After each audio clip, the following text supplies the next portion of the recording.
Hello, hello. Welcome to the podcast. Luke and I are excited for this series. We've been planning for it for a while, and we've just been getting that nervous excitement about it as we've chatted and made lots of notes and just tried to figure out what would have been helpful for us to know years ago on this journey, and how can we kind of open the door for you guys, our amazing audience, to go deeper in the realm of neurodiversity and neurodivergence.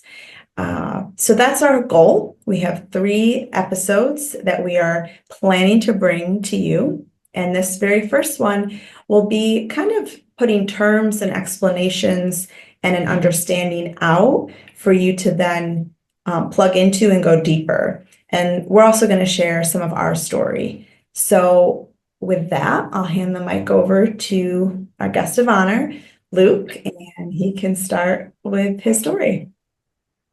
Yeah, and like you were saying, we really wanted to give you language to maybe to see what resonates and what doesn't, to make sense of your experience.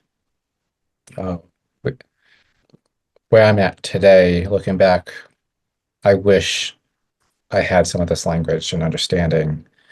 For me, I didn't know about my neurodivergence until mid-30s, and not until we started noticing some things in our kids. And so, like, I grew up with a lot of social anxiety, struggling in school, really, in some ways, like being at home. It's kind of a homebody, but still enjoyed friends. But really was nervous about school. I remember going away to like a summer camp, having a lot of social anxiety there, a lot of depression as a teenager. Like looking back at it, I don't think I would have had the language, but like feeling like I didn't fit. Um, Things were harder for me academically and always feeling very drained from social activities.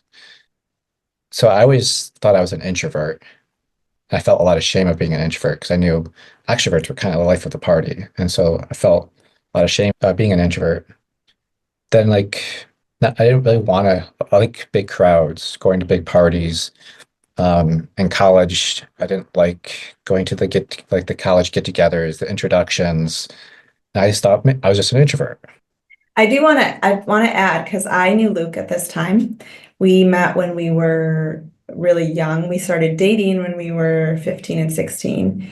And so on the inside, he felt introverted, but on the outside, he masked really, really well. And Yeah, he actually looked like the life of the party. That's why sharing stories is so helpful, because there's so much nuance there.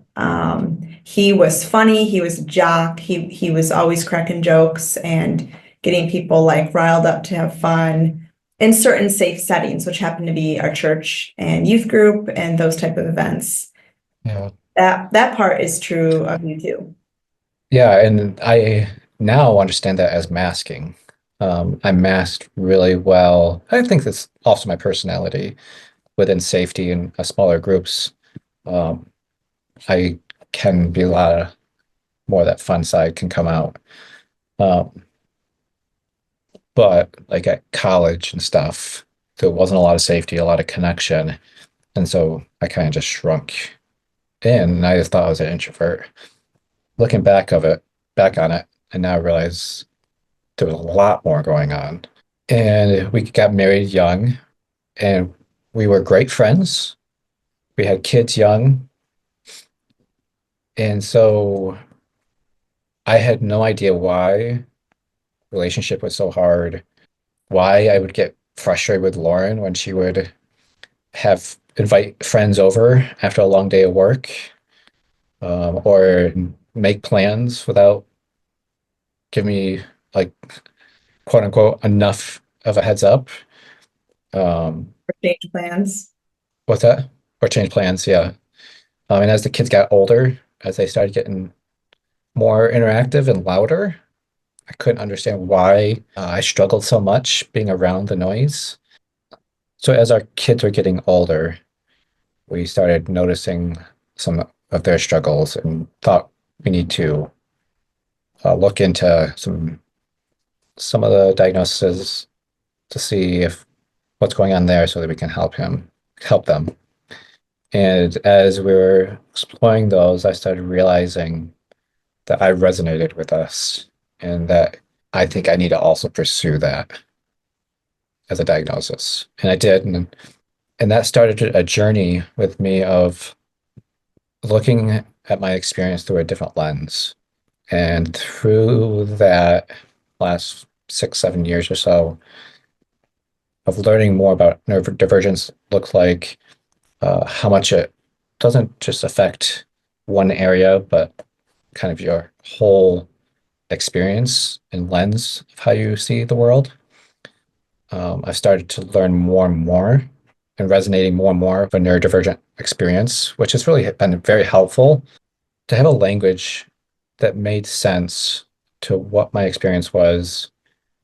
It helped me communicate what my experience was with Lauren so that we could be on the same page. We could work together to find a rhythm, a routine, and a path that works for both of us. And so that sometimes means I have to push myself out of my comfort zone and support Lauren, meet those needs. And then there's other times where Lauren can invite me into that place, and I'm like, I can't do that right now. And it's been very helpful for our relationship to have that better understanding that some of my struggles and my experiences are because of my neurodivergence and me trying to, and one reason why they weren't shown all the time is because I learned how to mask. And because of my masking also caused a lot of other symptoms. We'll go into a little bit of that, of like what is neurodivergence and what is neurodivergent trauma. And we started realizing that I was experiencing a lot of neurodivergent trauma because I wasn't aware of and I wasn't accepting my reality, my experience in a neurotypical world. Thank you so much for sharing that. Just want to honor your courage. I know it's not easy, and I know it's like a super high overview, but I think it's helpful for people to know our personal experience with this topic. I'm not sure there's people, well, there probably are, but I imagine a lot of the people working in the neurodivergent world are themselves neurodivergent or maybe parents of neurodivergent kiddos, but we just recognize this is very complex. And so what we're bringing to you today is more of like our experiential insight from it versus all the technical definitions and diagnostic criteria. That is not something that we can provide, but thankfully there's tons of options for that. And so if you want to kind of take a deep dive after this episode and read more on it, two of our favorite resources are Dr. Megan Neff, and she's at Neurodivergent Insights website and online and social. She does a lot of differential diagnostic graphics showing like, is it this or is it this? Is it this or is it this? Which can be really helpful because a lot of things have so much overlap.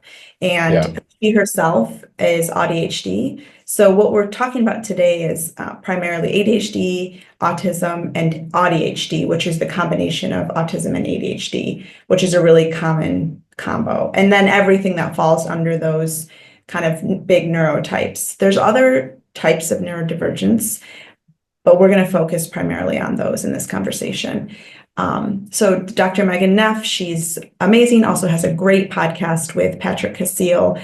They cover a lot in the neurodivergent world. And then Trauma Geek, she has a site, and I believe Facebook are her two primary places. Her name's Janae Elizabeth, and she does a lot of the conceptual kind of paradigm presenting of neurodivergence, and it's really helpful. And she has a big background in trauma research and also polyvagal theory, so it really jives well with our paradigm and what we already have established and understood about humans, regardless of neurotype. And so to give you some very basic language. Neurodiversity is the idea of there being diversity among neurotypes. So categorized largely by neurotypical and neurodivergent. And those are arbitrary distinctions basically built off of how societies run. So society is set up largely for the neurotypical brain. And neurodivergent brains are going to often require extra supports or accommodations to function well in a neurotypical world. If the world was designed for neurodivergent people, the neurotypical people would have struggles and need for accommodation that neurodivergent people wouldn't necessarily have.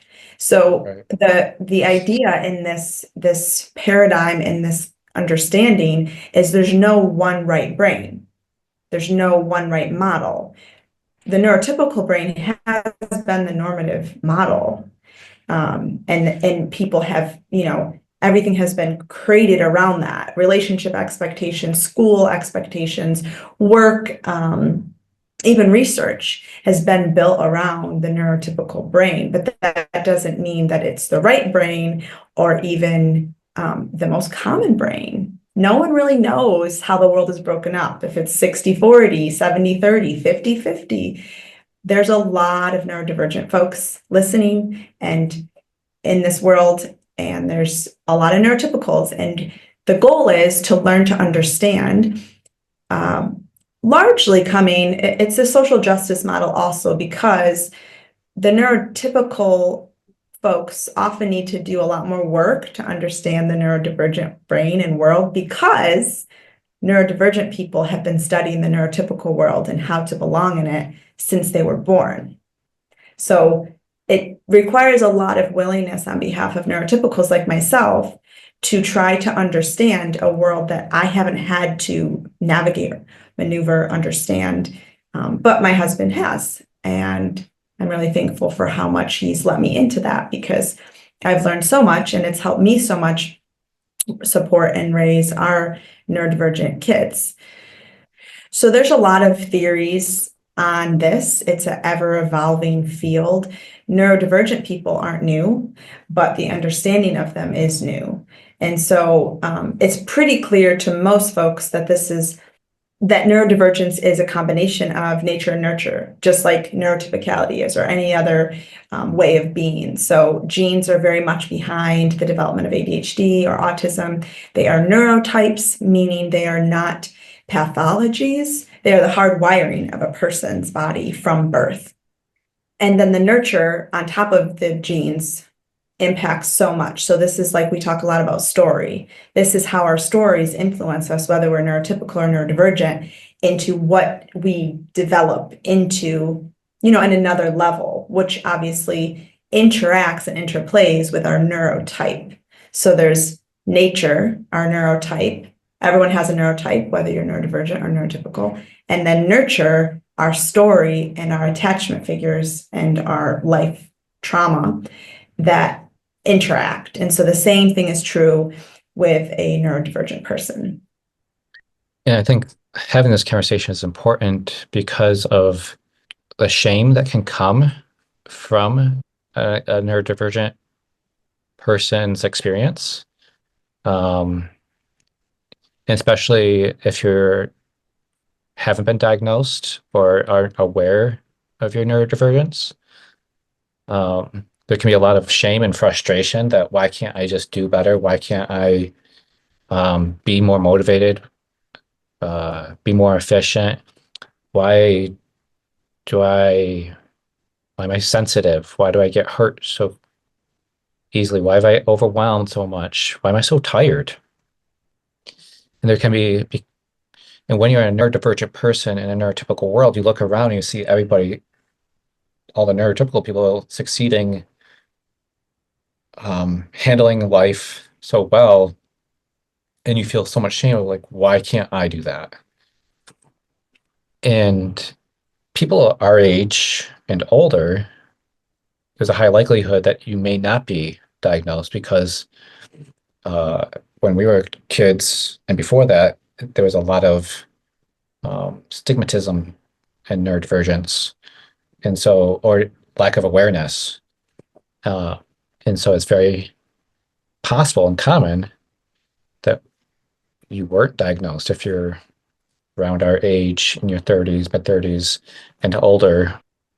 And so it's really, if you're listening to this and you're finding yourself just resonating with what Lauren was saying, of finding it hard to navigate through your job, relationships, the neurotypical world, I would invite you to explore this more, keep listening, listen to the rest of this series, because you might be able to learn more about yourself and maybe receive some compassion, that invitation that I'm not broken. There's not something wrong with me. And I think that was something that was really important for me, is realizing neurodivergence isn't wrong, bad, or broken. It's just different. I was born, my brain is hardwired this way and just interprets the world differently. And in some ways, it's actually a benefit that helps the world go around, that neurotypicals don't add to the world. And so just realizing that, yes, it comes with strengths, and it comes with weaknesses, but also comes with strengths. But it doesn't mean there's something wrong with us. It just feels that way because the culture is set up for neurotypical people. And that makes me think of diagnosis. So this is a bit of a controversial topic too, because getting an ADHD or ADHD or an autism diagnosis is very different than getting a diagnosis for, say, like bipolar or schizophrenia or another mental health condition. There's a lot of overlap because it is a psychologist or a psychiatrist you would see. However, these are templates of a person, and they're non-pathological. So this is going into a lot of concept, which we don't need to go deep into, but basically self-diagnosis is really common, and particularly with adult diagnosed autism, and it's extremely valid. And there's a lot of different articles and videos you can watch to understand more of that, but we just want to throw that out there because a lot of times, if you don't fit the certain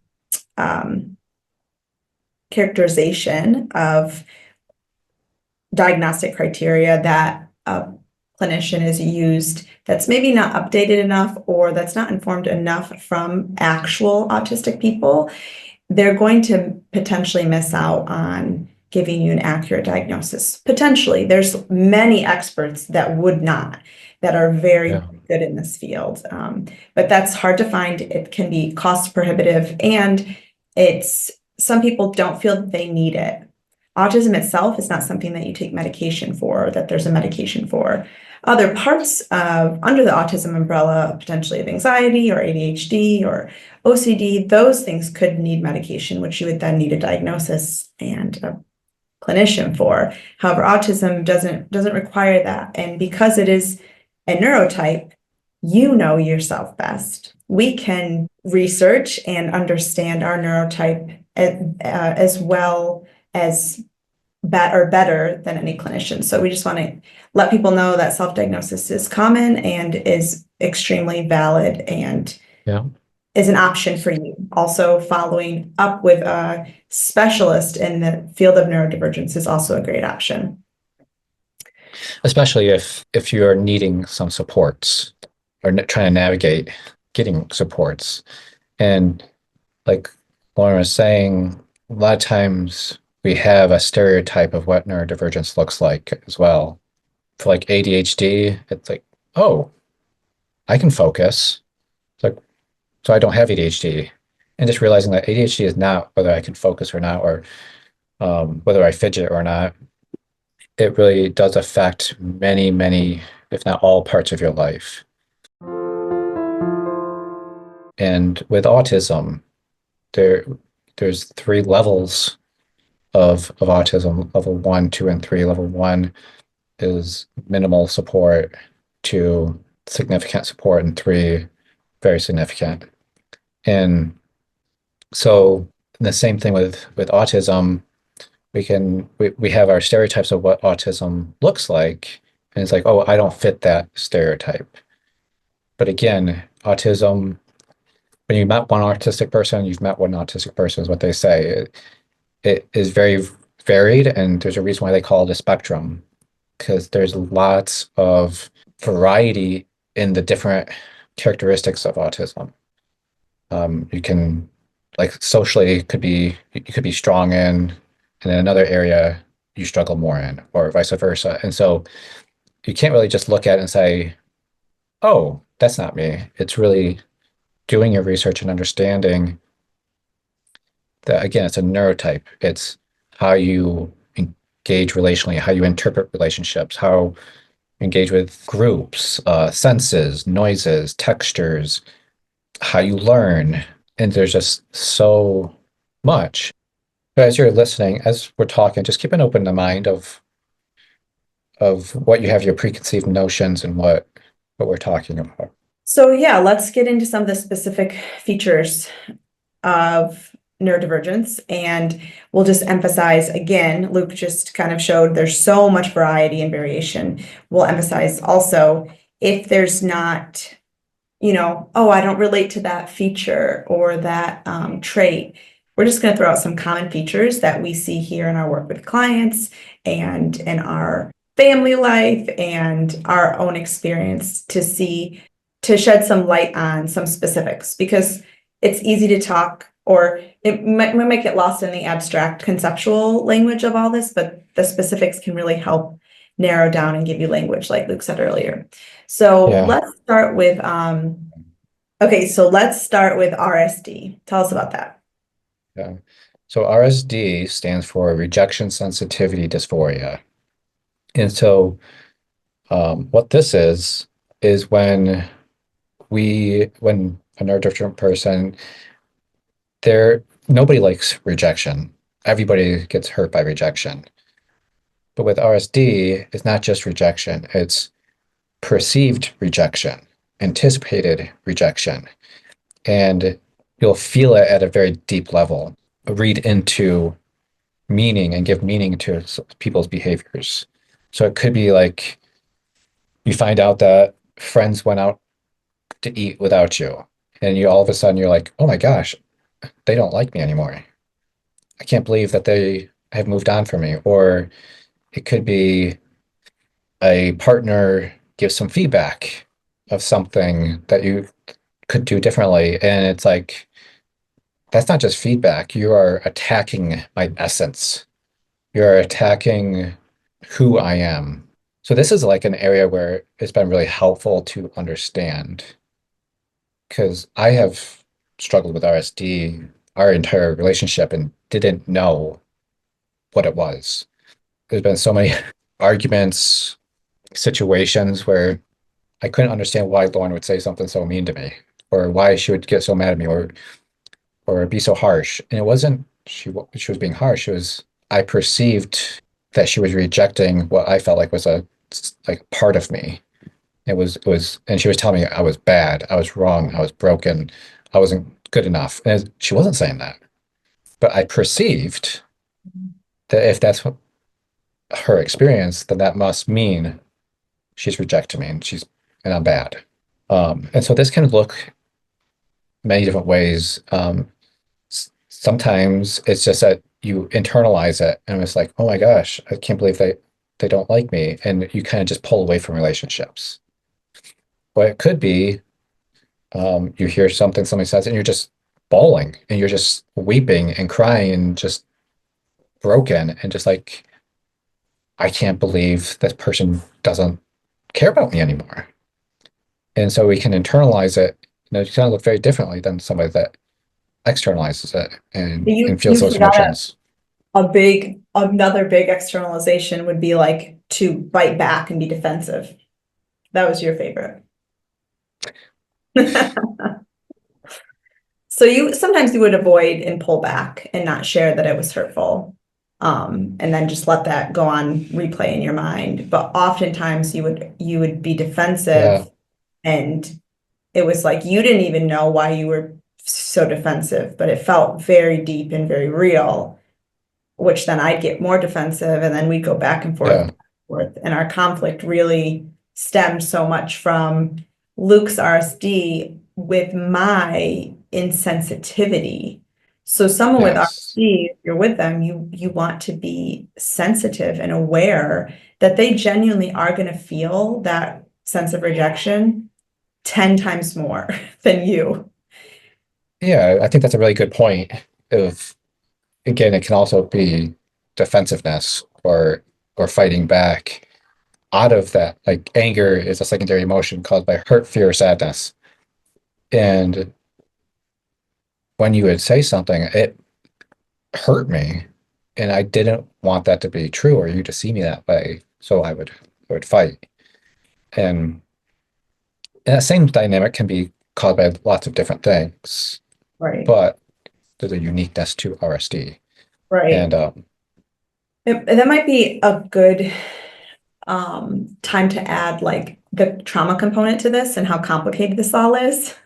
yeah, Because of course, as humans, we're never just one thing. Like Luke also has trauma and CPTSD. right. And so he's been really Which mindful. is also more common with a neurodivergent person, CPTSD.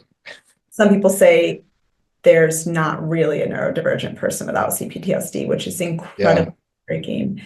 But that made it so much trickier because your RSD was amplified by your right, wounding. right. And none of these things just are in isolation or in a vacuum.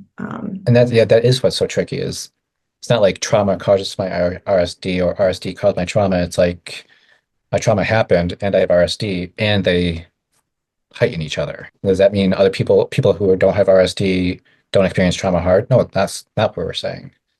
It's just it is complicated, it is nuanced. And they're actually, I was listening to something recently, they're actually thinking about putting RSD in the DSM for ADHD because people with ADHD and RSD, they're like hand in hand. If you have ADHD, it's almost guaranteed you have RSD. And so if you have ADHD, it'd be really important to look into what is RSD? What does that look like for me and my story, and my attachment, because that's going to also play a part in it. And this is just really helpful to know about myself because then I can check in with myself of, okay, Lauren just said something. Is my response to it, is it my RSD? Is it my attachment? Is it my trauma? What do I know about Lauren? And sometimes it's just like, hey, babe, when you said this, it was really hurtful. And that's all my RSD needs is acknowledging, oh my gosh, I didn't mean to, that's not what I meant by that, or I'm sorry. Um, and sometimes it's like telling Lauren, hey, I asked my friend to do this and they said they couldn't. And that really made me sad. And it stops my brain from going 10 steps further to they hate me and never want to see me again. I'd love to share my kind of conceptualization on RSD before I go on to the next one. It's almost like when you're a neurodivergent person, you feel so deeply. Yeah, Like that's not in the DSM, but any neurodivergent person you talk to is this depth of feeling. And we've noticed it about our kids. And we're always, years ago, before we even knew about diagnosis, it's like, wow, this one particular kid can feel so so deep. low and so high, and everything is felt on this massive, grand, intense scale. Um, and that is the sensory sensitivities are everything is felt bigger. So it Yeah. can be really difficult for a neurodivergent person, but it can also be very beautiful. Music can feel like you're in it, like you're alive. You can maybe taste color. Like there's a merging and a heightening of senses that is unique to neurodivergence. Yep. And I think RSD is kind of like the relational version of hypersensitivity with the five senses. I think RSD is just that on the relational level. And so, of course, if you're feeling everything deeply in the world, why wouldn't you feel relational bids and fluxes that with that same level of intensity? It's Yep. just just a body that feels, and they actually know that there's way more, there's much less, is this right? Neural pruning, particularly in the autistic brain. Yeah. And so there's way more receptors. So there's way more receptors to all of this data that here we are as humans in the world bringing in. They're bringing in much more. That's why they're feeling it much more intensely. That's a great point.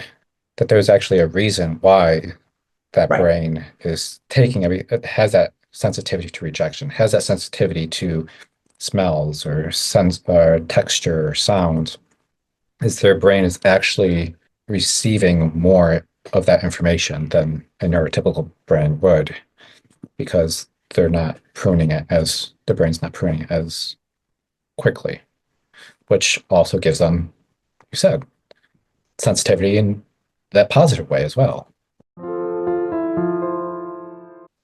So demand avoidance is, again, our nervous system being more sensitive. And so how a neurodivergent brain experiences demands, and this isn't necessarily Lauren saying, hey, Luke, go do the dishes. I'm like, no, I don't want to. Demand avoidance is that type of demand, but any perceived demand, internally or externally, is threatening to our nervous system, and our nervous system actually goes into that sympathetic response of protection, of feeling overwhelmed, of feeling controlled, losing power. And so that could be, I need to take a shower. And just that need of taking a shower could go to neurodivergent person's nervous system and say, no, just avoid that. That's too much for you. You can't handle that today, or you've done enough today. So it's any demand, getting dressed, deciding what to eat, going to work. And so like we are always faced with demands. And demand avoidance is our nervous system saying, this is scary, this is overwhelming, we have to avoid it. So on the outside, it may be like feeling shame that you're not keeping your house organized and you're being difficult, you're being lazy, but it's not that at all. And there can be a lot of shame and internal shame and self-loathing that why can't I just do these things? Or within a relationship, why can't you just be helpful? Why can't you just cooperate? And so understanding that this isn't personal to a partner. This isn't personal in relationships. This isn't because they're lazy or don't want to cooperate. Their nervous system is actually, their alarms going off and saying, this is dangerous. This is bad. This is overwhelming. Abort. And we can go into a whole bunch there, but that's the gist of it. And we've experienced this in our relationship, and it's really frustrating. I know it's been frustrating for you and for me, of like, I'm not trying to be difficult. My body says I can't do that right now, that this is too much. And that can also then trigger an argument of like gaslighting you or blaming you, like, why are you doing this to me? Why can't you do it? Why are you being selfish? Why you always ask me to do everything for you? And it's like, well, I don't. I've asked you one thing, but it feels like a huge weight that you're putting on a person.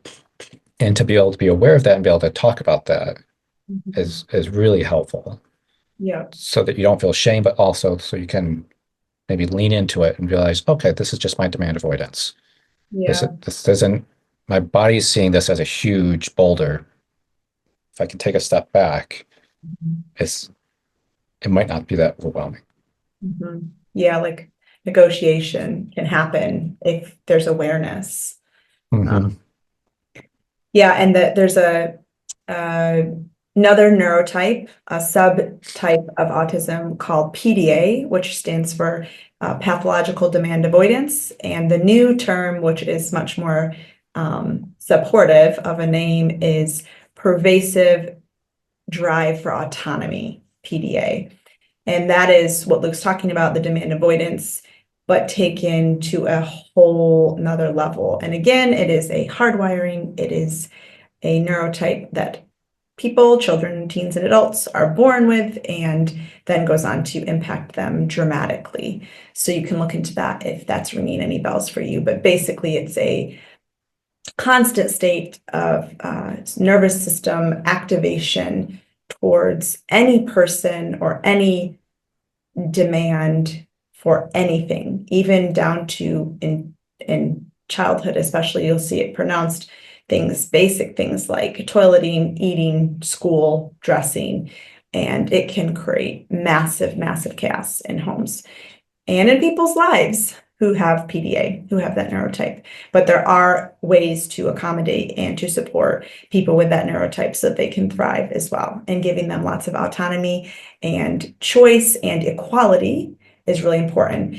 And actually for a lot of neurodivergent neurotypes, they don't see the world like neurotypicals. Neurotypicals value hierarchy and authority, and neurodivergent people tend to not give as much weight and credence to that. So you can think of like stories or tropes or people throughout the ages who have been like renegades or have taken their own path. A lot of them were probably neurodivergent because they didn't ascribe to the societal structuring of things, and that was authority. They wanted to be able to have autonomy and to direct their own way, which is really something I think neurotypicals can learn from and can applaud that because there's so much beauty in it. And in relationship, like Luke said, us both honoring each other's autonomy because we both need freedom and we both need to rely on each other. And without knowing what's going on a nervous system level, it's really hard to support each other in that. So that one might track for you. If not, it's just one feature of neurodivergence. So another one that we'll get into is stimming, or using movement for regulation, pleasure, support. Yeah, that stimming can help you focus, help you regulate, ground you, helping with sensory overload. And this can be so many things, conscious and unconscious. It could be like shaking your leg, biting on your lip or the inside of your mouth. It could be tapping your fingers, playing with your nails, biting your nails, playing with your hair, picking your skin. It can go on and on. There's no real limitation. But the purpose of this is to self-soothe, to help you focus, to bring. So what about the people that say, well, neurotypical people do that kind of stuff too? What would you say to that? I mean, I think I'd be like, why? Why are they maybe biting their nails? And also, I think it's frequency, yeah, purpose. And this isn't quite answering your question, but just going back to it, of they can also change. It's not like you stick with one thing, you always do it. So I would look at why is that being done, and what kind of distress comes from not doing it. Because if for a neurodivergent person to not stim usually builds up stress, because that stimming is releasing something, is self-regulating, soothing. And if they don't do it, they'll lose their focus, they'll be dysregulated, they'll be stressed out. And so can behaviors look similar? Yeah, of course. We're all humans. We're going to have similarities, but the purpose and the function and the intensity of what a neurodivergent person is doing, what a neurotypical person is doing, is going to serve a very different purpose. So let's talk about special interests and the ability to hyperfocus for a neurodivergent person. Okay. Yeah, these are both very common in a neurodivergent person. Hyperfixation or hyperfocusing a lot of times comes with a special interest. So a special interest can be anything. It could be video games, board games, planes, trains, stuffed animals, Star Wars. So there's interest, and then there's a special interest or hyperfixation, and that's where that interest becomes something you focus on. You want you're willing to talk to anybody and everybody about it. You can spend hours talking about it. You can research about it. You never get bored of it. Like, learning more. And so you're hyperfixating and focusing on this deep dive. They can change, but a lot of times they don't. So there's that hyper focus on the special interest, but then sometimes with ADHD, you just have a hyper focus. And this comes from not necessarily a special interest, but comes from something that you're interested in. So with ADHD, people are like, oh, I hated math, but I could focus on this. I could spend 3 hours doing this. Well, ADHD doesn't mean you can't focus. It means you can't focus on what you're not interested in or what you don't have motivation to look into. So ADHD is driven by interest and motivation. And if you don't have it, you are you're going to have a really hard time pursuing it. It's amazing how the other day you were helping one of our kids. He's embarking on a new journey, a new project. And this is so funny. So you've clearly heard me say I'm the neurotypical in this relationship and he's the neurodivergent person. So we have a neurodiverse relationship, which the second episode in this series will be about in more detail.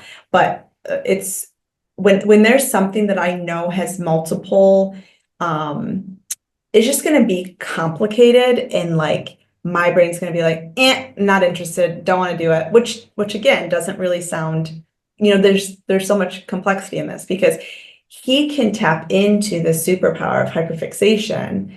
And I mean, I suppose I could maybe try really hard to hyperfixate, but I don't get that mode. My brain doesn't like go into that mode so much like his can. And so he's helping our kid with this project and he's like, all right, bud, my hyperfixation just kicked in. I said, Here we yeah, go. it's like, all right, lucky you. My hyperfocus has kicked in. We're on for the journey. Yeah, it was just I was ready to go down all kinds of And trails and knew like that is how I delegate tasks. If it's something that I know my skill set is going to be good at, I'm not going to give it to you. And if it requires hyperfixation on something that maybe, like you said, you're not super interested in it, but you have a little bit of information that your brain might hook into, like a little bit of interest that could then deep dive into a hyperfixation, then it's going to yeah, be great. And you're going to be way more effective at it than my brain's going to be. So that's like a win-win for both of us. yeah, Um, so yes, hyperfixation is so, so helpful to understand and to support and honor and celebrate the people in your life yeah, who have special interests. yeah. And I was just reading a book. It was talking about special interests and hyperfixation, and they even said like a lot of times they might be I think they said like younger interests. Mhm. So like there can be shame or embarrassment there sometimes. And so just understanding like you're not immature, you're not just a child or whatever. It's like, no, this is what your brain has connected with and is interested in, and that's okay. It's not wrong. And that's been really helpful, again, relationally, internally, of just noticing, okay, it's okay to enjoy these things, to be interested in this. And for you to be like, you enjoy this? I don't Right. understand it, but that's okay. Yeah. And like you said, different, like your special interest used to be sports, which was more like socially, I mean, it still is, but not like it was when you were a kid and teen. You would spend Yeah. like hours a day on that. But it was socially acceptable, quote unquote. And so no one looked at that and saw that as a feature of neurodivergence, that you would throw the ball against the cement wall a couple hundred times and all the things Practicing you my could. fielding and yep. And you got so good at it because you put a lot of time and intentionality. You would fall asleep dreaming and picturing all the different plays you would do. It's a brilliant part of the neurodivergent brain that you can harness that Hmm. and become a crazy good athlete. Okay. So the next one we're going to go to is capacity.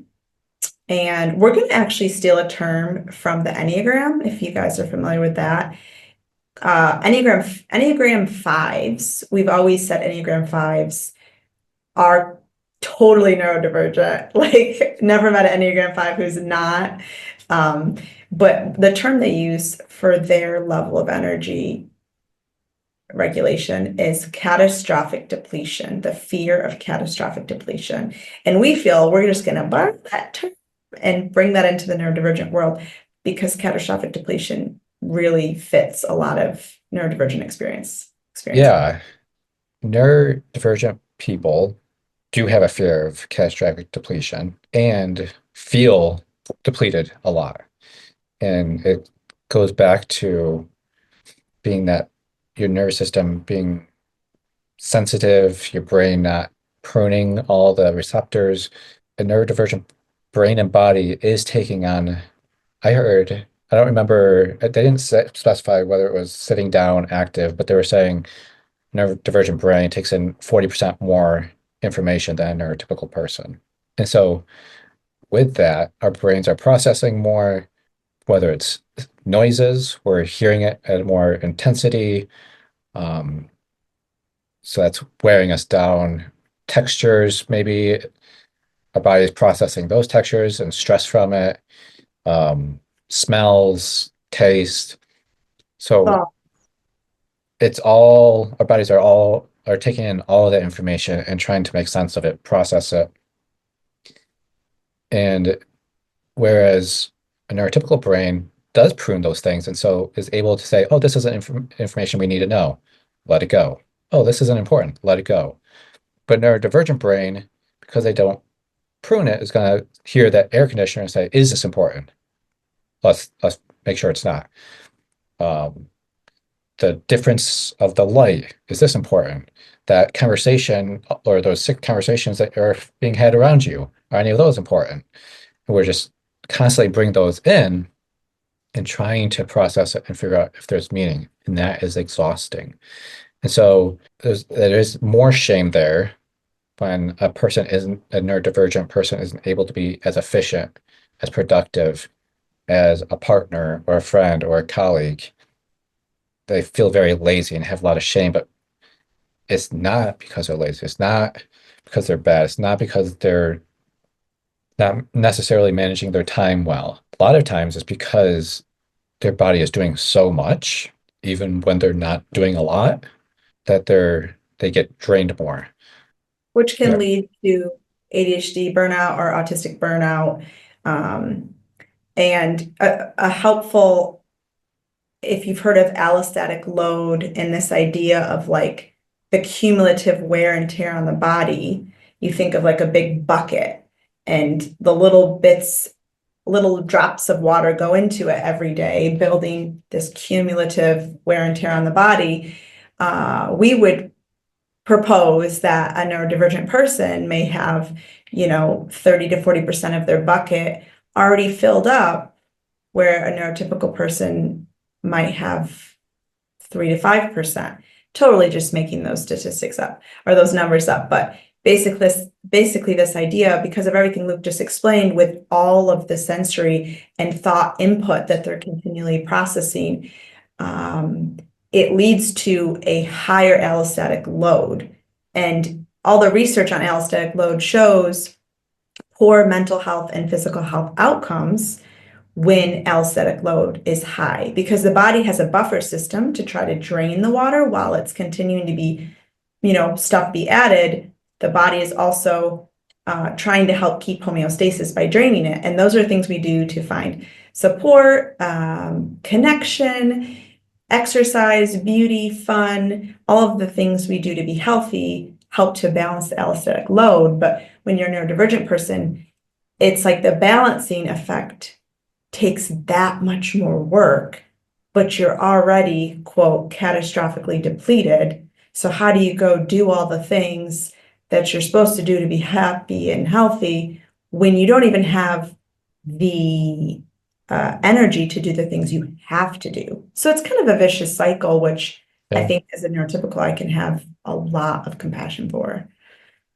Yeah. And then you add like kids in there and a mom that's trying to take care of herself. and her kids may be neurodivergent, there's a lot of shame that can come up of like of that cycle of I'm a bad mom. And it's like, no, you're not a bad mom. And just the understanding that the expectations are up here, but really your capacity is down here. It's not that you have to improve your capacity to the expectations. Your expectations need to change. Right. Right. Which could mean quitting a job, which could mean getting rid of like extracurricular stuff in your life. It could mean so many things of cutting out because you literally, everyone has limited capacity. And if you're a neurodivergent person, you have a biology here that you can't ignore. You can't work against your physiology. Especially if you're not aware of your neurodivergence, because you probably have been bypassing it and masking for years, maybe decades. And that's why you're feeling so exhausted as well, because you're past the catastrophic depletion. You've just been masking and pushing yourself, and it's all coming down. And so, even understanding that just because 3 years ago you could do everything doesn't mean now that you can't, doesn't mean you're doing something wrong. It means your body is shutting down and it is catastrophic depletion saying alarms going off, you need to stop or you're going to really pay the price. And so listening to that and maybe shrinking the world down very small for a little bit, it might be able to grow again. It might not, but it's not because you need to get a higher capacity necessarily. It might mean those expectations were way too high to begin with. Even if you were able to meet them for a while, your capacity is really down here, and that's where you should keep your expectations. And maybe for some time, your expectations should actually be even lower. Yeah. I think that would be a great segue to the Trauma Geeks work, if you want to pull that up, because looking at how these different features intersect with trauma, and like Luke's talking about, sometimes when you have pushed your body and mind for so many decades to try to fit in a neurotypical world and, meet the demands that are before you, the very real demands of life that you haven't been able to just stop, it can have a lot of mental health consequences. And a lot of people conflate these with autism, like anxiety, depression, self-harming, shutdown, mania, even psychosis. But is it innate features of autism or neurodivergence, or is it because, like Luke was just explaining, you have bypassed your internal alarms for so long, and now the body will do anything to get you to stop? So let's look at some of those features just to give people an idea. So these are just kind of not comprehensive, just some things that are neurodivergent characteristics. So like we were talking about being highly sensitive, more sensitive than the typical population. Um, stimming, using movement to regulate, that's natural. Meltdowns, and this could be crying, irritability, yelling, sleeping, shutdown, avoiding eye contact, avoidance of sensory adverse experiences. That could be any of the senses.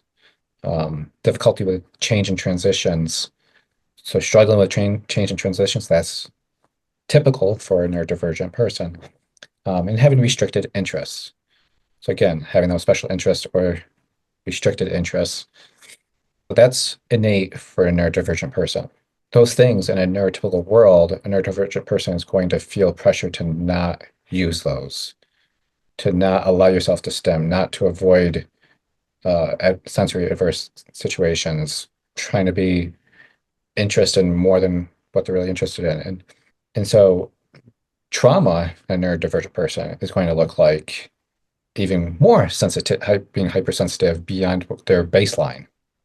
Repressed stims, inability to regulate with the body movement, hyposensitivity, dissociation, mind-body disconnection, repressed emotions, masking, shame spirals, shutdown, negative self-image, disabling anxiety or depression, chronic health conditions. So some of those, like masking, a neurodivergent person who's masking from the outside, people are going to be like, oh my gosh, they're doing so well. They're navigating this world so well. But why that's a trauma response is because who I am innately is not okay and it's not acceptable, um, will not be appreciated. And so I have to suppress that, repress stims. So again, if you even listening, like, well, I don't really fidget or stim or anything, the invitation is, but do you want to? Or subconsciously, when you're not paying attention, are you? When you're alone in your room or at your house or a place where you're safe, are you? Because not doing these things doesn't mean you are outgrowing your neurodivergence. It means you're suppressing it. And that is a trauma response, which is going to have a domino effect of chronic health issues, being depressed, anxious, having that negative self-image, shame, disassociating. And so some of those things we would connect with, oh yeah, that's trauma response. But it's really important that just because because you're behaving more neurotypically doesn't mean you're healthy or feeling safer. That probably means you're masking, which just means you're traumatized of being accepting who you really are. Which isn't benign. Like it does lead to eventually the mask has to come off. Yeah. It may fall off, it may deteriorate, it may be ripped off, but mental health conditions and physical health conditions really can develop from neurodivergent people being forced into that repression, like Luke's talking about, for years and years and years. And it's really serious. So, when we see a client come in with anxiety or depression, dissociation, it's like, well, why? Why is the body doing this? What is it trying to show us? And that's such an important question to ask. Obviously, treat it, help the person cope and like be able to function so they can do the inner work. But why? And so often we find that neurodivergence is behind these secondary things on top that aren't really the presenting, okay, they're the presenting issue, it's what brings them into therapy, but the underlying issue beneath it is often unrealized and undiagnosed and unaccepted neurodivergence. That has been my experience for sure. And like I was saying earlier, like just because your expectation go up here and your capacity is down here, sometimes your expectations have to go lower. And as you're going through this journey of accepting and learning about your neurodivergence, you might have to lower your expectation because before you figure out what your capacity really is. Because just because your capacity you think is here doesn't mean that's where your baseline capacity is.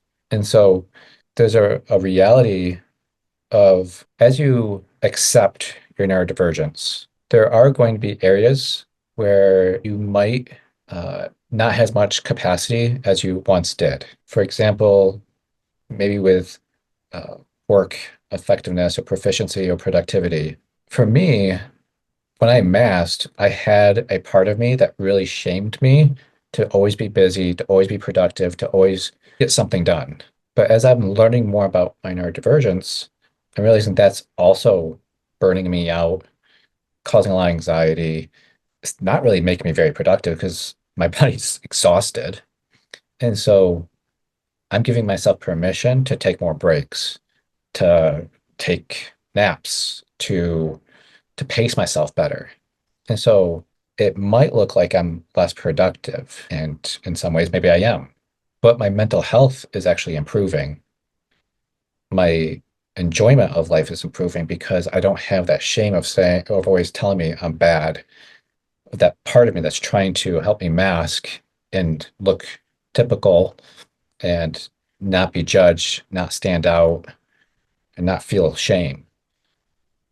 And so that's another reason why you might need to lower your expectations because you're still learning what your capacity is.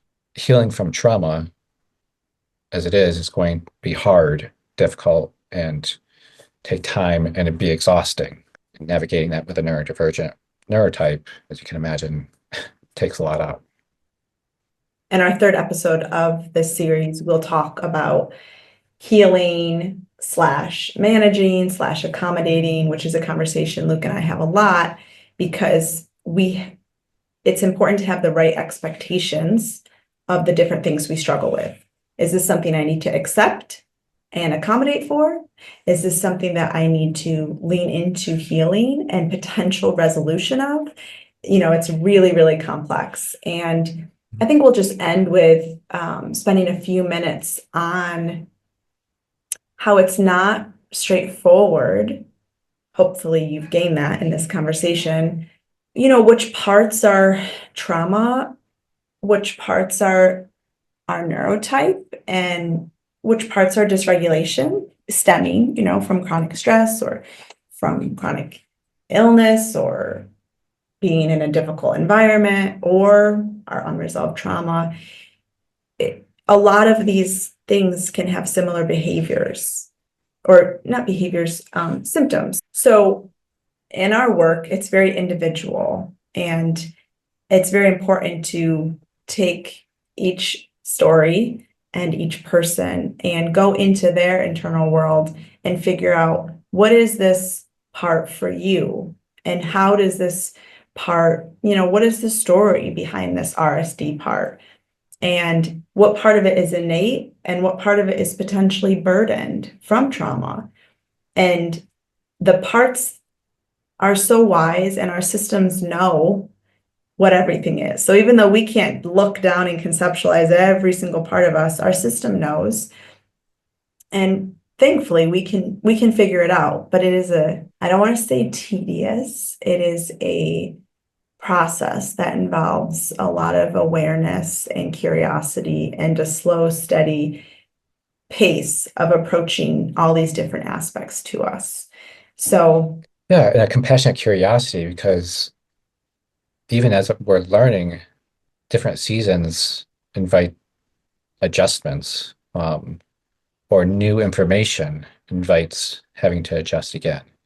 So as we do have conversations of how to support or work towards healing, but all of that is held loosely because we only know what we know in this moment. And so we're constantly having updated conversations, and based on that new information, adjusting expectations, approaches, supports. And that's just a reminder that it's nuanced, and it's not where you're at today of understanding. It's going to change, and that's going to affect many parts of your experience. And that's okay. It's okay that you don't have it figured out. It's okay that you might have to change something or get a new support that because the old one wasn't working, or like that's part of this process. There's no shame in that. For example, like my RSD part is an innate part of my neurotype. It's not going away. And so when Lauren says something where I interpret something that she says, and that part's going to say she's mad at you, you did something wrong, you're bad. But because we've been able to talk about it, I'm more aware of it. We have a more secure attachment. We're continuing building more secure attachment. I can go to that part, acknowledge this feeling is real. You are feeling hurt by this. And this is also just RSD. And this is what your brain is interpreting and is afraid that she's rejecting you, afraid that she's mad at you, afraid that you're bad. That's there. But does she think that about you? And I can sit with that part. And so that part is probably not going to heal because it's an innate part of my neurotype. But it is not as burdened as it once was, where feel like I have to defend myself. I shut down. I am sensitive to Lauren joking with me. Like there's been times where she's like would try to say a joke that like I say a joke and she like jumps in and like, why would you say that about me? She's like, you just said it. And it's like, so, and it's like, And now we're able to have more of that fun. There are times where it hits a nerve and I notice it. I'm like, I don't know why that hit a nerve, but that was hurtful. And I might share that with Lauren, or just like, it's okay. It's just my RSD. Like, she didn't mean anything by it. And so there is ways of supporting it and it not driving me and driving our relationship and being such a big part of our relationship. But even still, there's times where it comes up and I'm able to name it. Like, okay, that's RSD. Hey, babe, when you said this, it hurt. And you're just like, oh my gosh, I'm so sorry. That is not what I meant. Like, I know it's not what you meant, but I'm just letting you know that there's a part of me that just was hurt. Yeah. And you being able to just like be aware of that, attuned to that, has been so helpful. And this language is so helpful for partnerships, for any kind of relationship, any kind of intimate relationship, because what that used to be for me, it was just confusing. And I remember I used to say this to you. I could have said that to you yesterday and you would have laughed. And today I say it and you're pissed off. And you would just look at me like, I don't know. This is how I feel. And I would look at you like, well, frick that. How am I supposed to know? I remember that Yeah, sense of like, I don't know how to engage with you safely yeah, because I may hurt you or I may make you laugh or yep, neutral response. And I don't know which one I'm going to get. yep. And you And I couldn't give you an answer because like I don't know about why this moment that hurt because I right. understand. Yeah. And so just in this one aspect, RSD of neurodivergence has been tremendously helpful. And we're going to go in the next episode, we're going to go into depth with multiple characteristics and how they play out in relationships, our experience, because that's the thing we can share the best. And, the different couples that Luke is working with as well.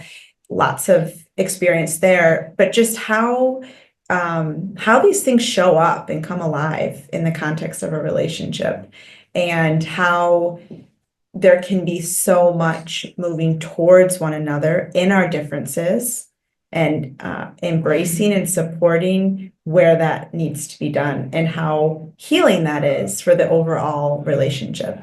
That's what we've experienced. That's what clients have experienced. And we know that if there's willingness and openness, a lot of relationships for you folks listening can also experience that as well. So we hope that this primer was definitely a bit disjointed, but we hope that it had some helpful pearls that you can pull from it and directions that you can go into to go deeper for yourself. And we look forward to sharing the next episode with you. Living as a neurodivergent person in a world designed for neurotypicals can feel really overwhelming at times. But you're not alone. Imagine a space where you can connect, understand, and heal, giving attention and care to those parts of you that need it the most. I want to invite you to join us from anywhere in the world for this 6-week neurodivergent support group, where we will use IFS therapy to explore and embrace the different parts of you. Learn how to recognize your inner strengths, face your challenges with compassion, and create deeper connections with others who generally understand. Together, we can create a space where every part of you feels heard, valued, and empowered. Spots are limited to 8 for this support group, so sign up today if you want to be a part of this supportive, transformational experience.